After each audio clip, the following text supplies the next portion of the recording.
Hi guys! Magandang gabi! Welcome back dito sa Gandara SRU channel for Showbiz Update. Andito na naman nga po akong muli, nagbabalik ang nagmamaganda po ninyo kachismosang Kim Pao upang maghatid sa inyo ng latest update and fresh happenings patungkol po kay Kim Chiu and Paolo Avellino.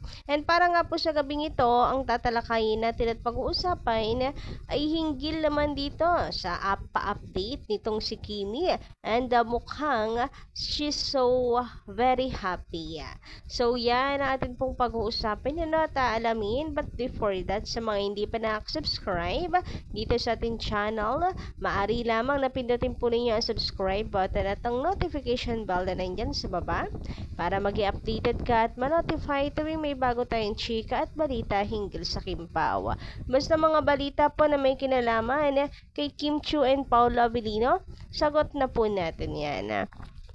And since hindi po pinalabas sa ASAP noong linggo itong taped episode ng Kim Pao na nakakakilig pa man din at kaabang-abang, ay pag-usapan na lamang natin.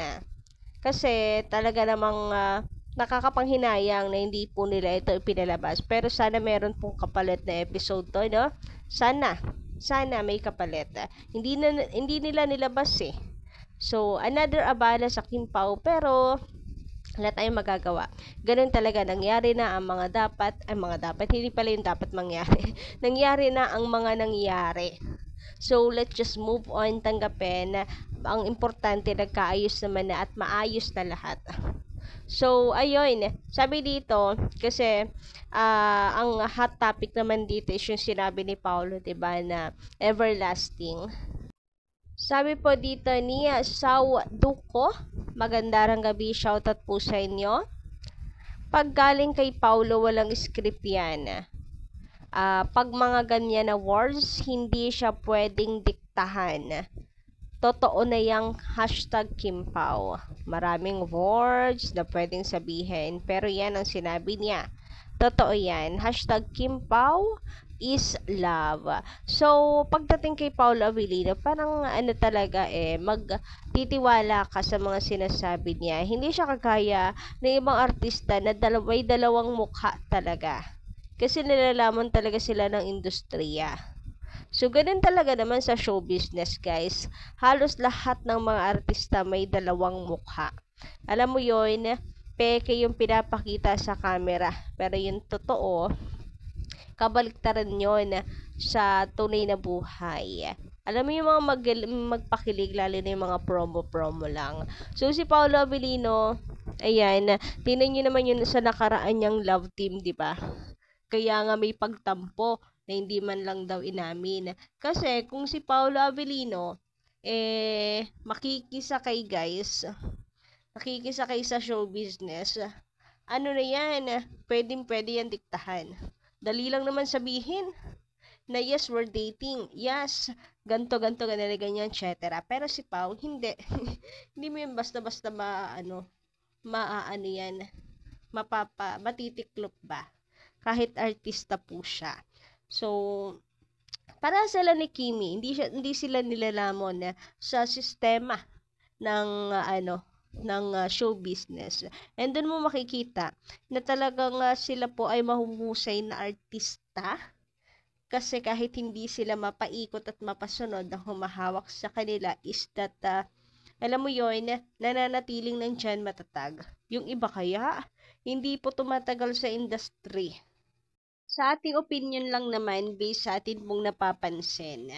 Kasi sabi ko nga, usually, may dalawang mukha po sa show business.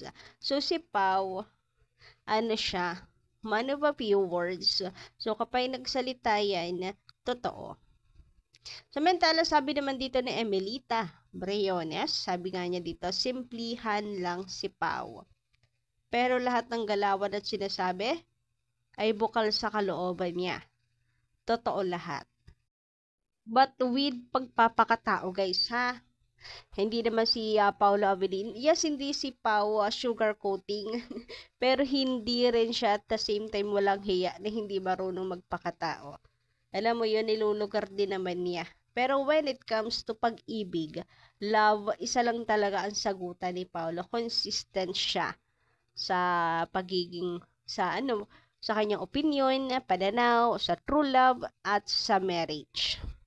Kaya talagang pag si Pao nagsalita at umamin, alam na this. Ilang beses na ba nagsabi si Pao? Pinipigilan nga lang ni Kimi, di ba? Nasabi niya na mahal kita, ganyan, parenggata ka, etc. etc. So, hoping lamang guys talaga na meron pong kapalit na another guesting ang Kim Pao po sa ASAP at may mas matindi pa pong mga paayuda.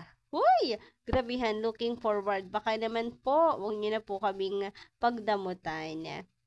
Samantala, eto pa, sabi naman ni Marites Arellano, kasi po dati, sabi ni Pao sa interview ni Sir MJ, lagi-lagi, hindi siya mapapagod o magsasawa makatrabaho si Kim. And ayun nga, sana all ka na lang. Ay, sana all. Ang haba ng hair ni Kimi. Pagdating kay Kim, hindi siya mapapagod. Actually, talaga, to be honest, guys, ngayon lang talaga natali itong si Paula Avellino sa kapartner, ka-love team. Kasi siguro nga dahil napaka-espesyal ni Kim Chiu sa kanya. And I hope this will last forever. They last forever. Hoy! Samantala, dito naman po tayo sa pa-update ni Kimi na na-excite siya at natuwa, nagulat the same time. Halo-halo na para OMG tapos emoji yung caption ni Kimi. Mararamdaman mo rin kasi talaga sa tweet na to ni Kimi. Ayan. Ito pong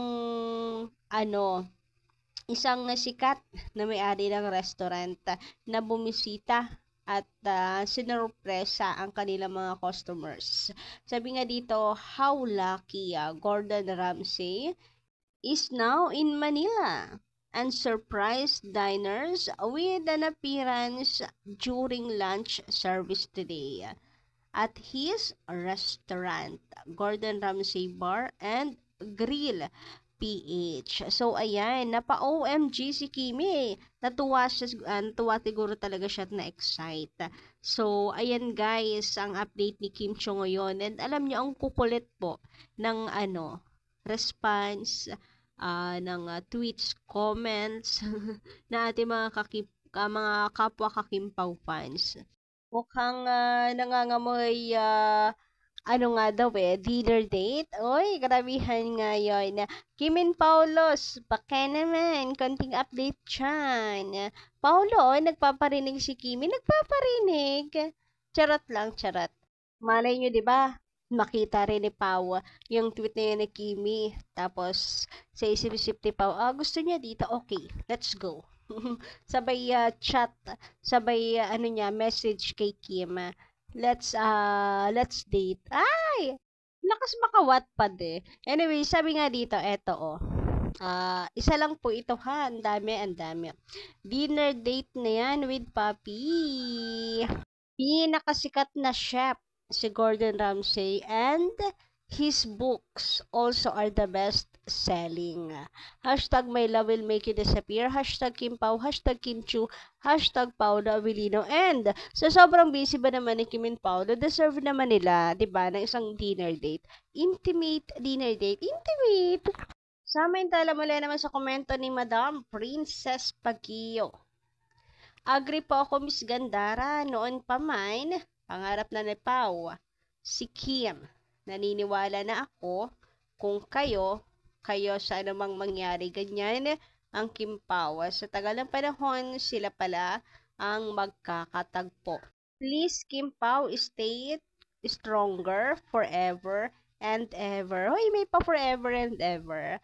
So, kayo guys, what do you think about dito sa naging topic natin ngayong gabing ito? Para sa akin guys, about dun sa dinner, deserve yan ng Kim Pao sa sobrang busy nila. Deserve nila ng pahinga ng dinner date. So, pa-comment ka lang po dyan sa baba, ng inyong komento, reaction, at saloobin. And hanggang dito lang muna ang ating update. Maraming salamat kayo sa inyong pakikinig. And don't forget to click the subscribe button at ang notification bell para maging updated ka at ma-notify tuwing may bago tayong chika about sa Kimpaw. Maraming salamat. Bye-bye!